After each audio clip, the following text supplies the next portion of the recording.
So hello everyone, ये video उन सारे एस्पिरेंट्स के लिए है जो अपने आप को फ्यूचर में डॉक्टर की तरह देखना चाहते हैं, डॉक्टर बनना चाहते हैं, आगे और रिसर्च करना चाहते हैं, स्पेशलाइज्ड डॉक्टर बनना चाहते हैं।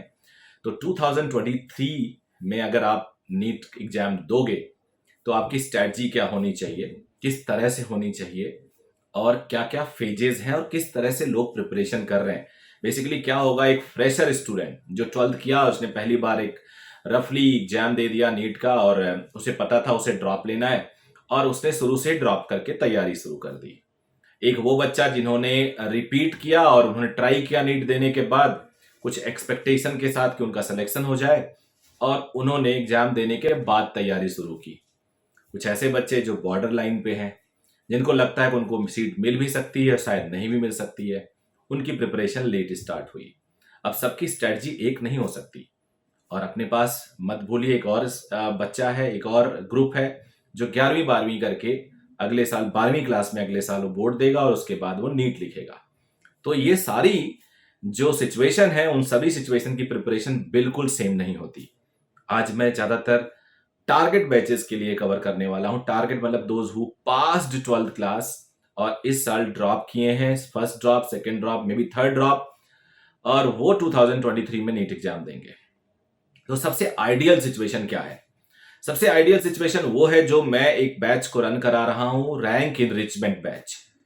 रैंक इनरिचमेंट बैच एक ऐसा बैच है जिसको हम ऑल 6 डेज पढ़ा रहे हैं और बेस्ट ऑफ द टीचर से पढ़ा रहे हैं और उनका सिलेबस हम 28 फरवरी तक एट मैक्स खत्म कर देंगे।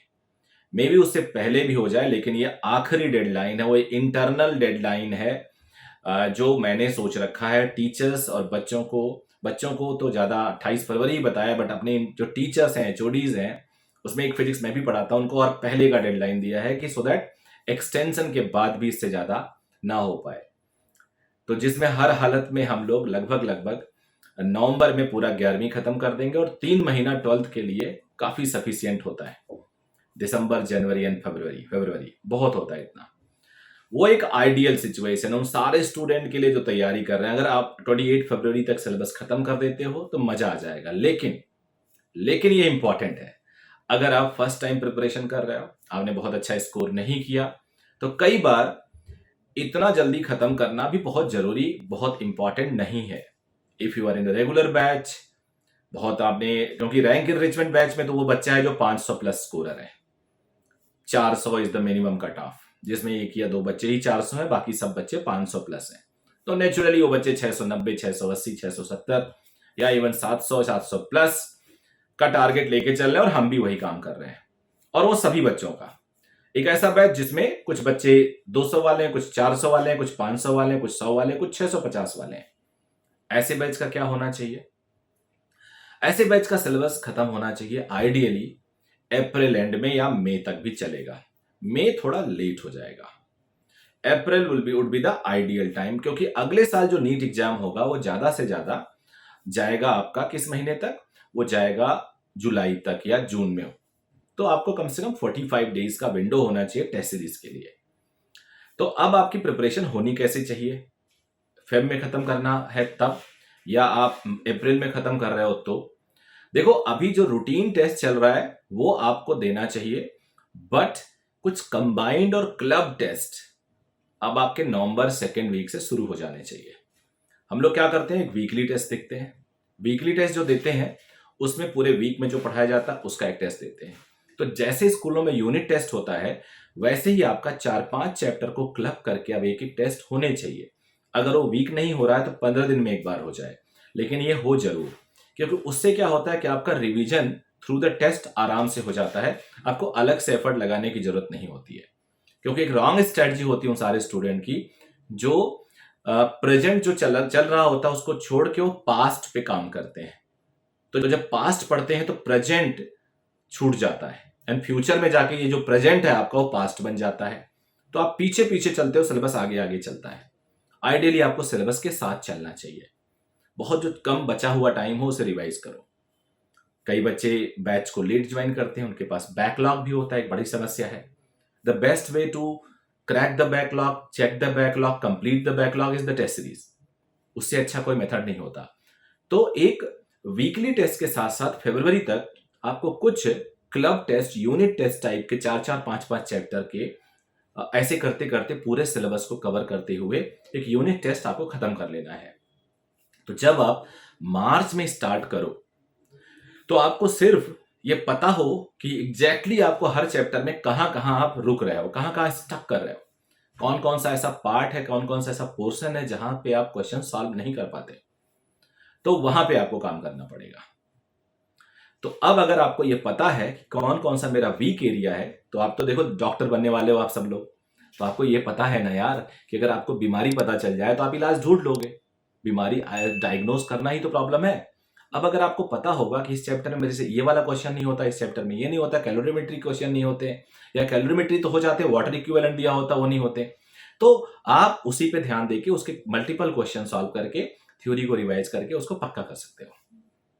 अब आ जाते हैं, अब क्या 28 फरवरी को अगर जिसका सिलेबस खत्म हो जाता है या जिसका 1 अप्रैल 30 अप्रैल तक होता है, वो अगले दिन से टेस्ट सीरीज देना शुरू कर दें?